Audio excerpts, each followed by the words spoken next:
over last winter break, I was scrolling through Facebook after doing more important things, I assure you. And I happened to come across this article about an incident that happened in Indonesia.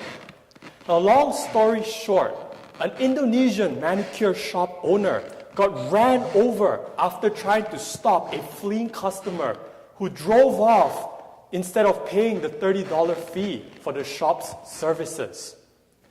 Now, some of you here in the audience might be shaking your head, either physically or mentally, thinking about the foolishness of this shopkeeper's actions with the rationale that no amount of money should ever be a substitute for human life. When I first read this article, I thought that same way too. However, after I took that article, showed it to my parents, had a little chat with them, and heard what they had to say about it, I realized then that was, in fact, I that had yet to gain perspective. You see, a lot of articles we see online, they merely scratch the surface of the situation. They don't paint the full picture. Going back to that incident, maybe that shopkeeper's business wasn't doing too well that month, and he needed to feed a large family, say a family of 5. Maybe that shopkeeper was late on paying his rent, interest payments racked up, and he desperately needed that money to pay that rent back. Maybe, I don't know. And most likely, I will never know the full story. However, after taking some time to deliberate, taking some time to think about this article, I now know that some people do not have the option, the luxury even, of letting go such a seemingly trivial amount of money, because for them, that money is quite literally their life. I stop to think, reflect, and reevaluate. Now, time and time again, we encounter such articles on the internet, news, on the television, that provide us with opportunities to reevaluate our notion of what makes sense. And as informed, educated members of society, I think that we ought to seize these opportunities as they come.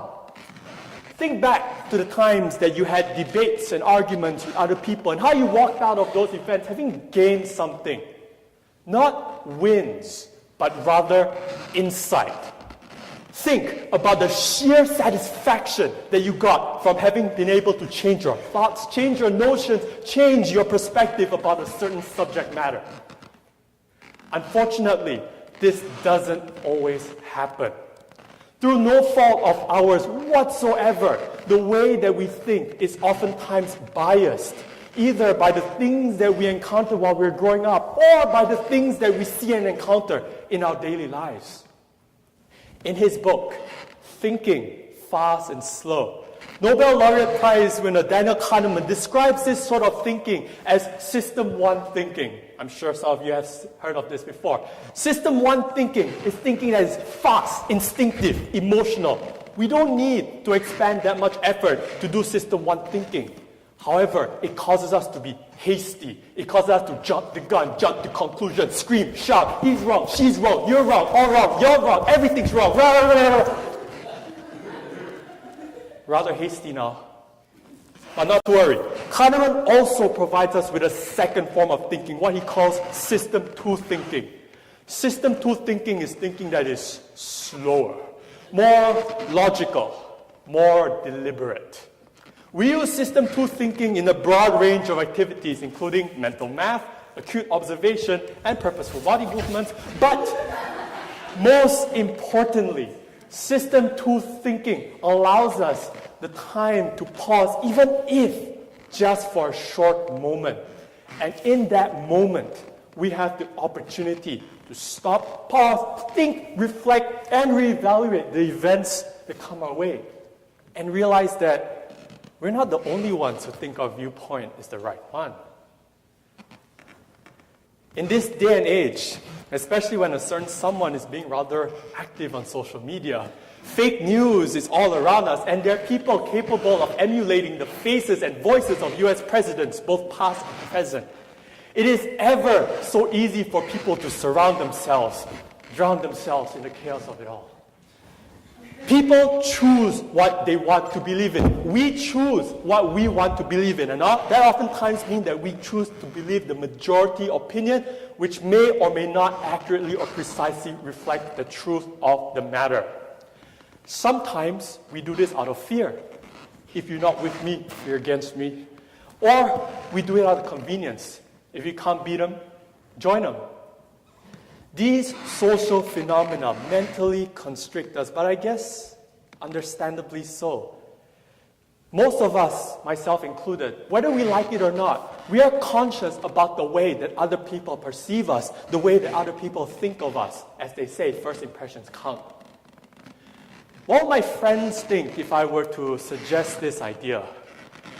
What would my professors think if I were to bring up this super controversial idea in class?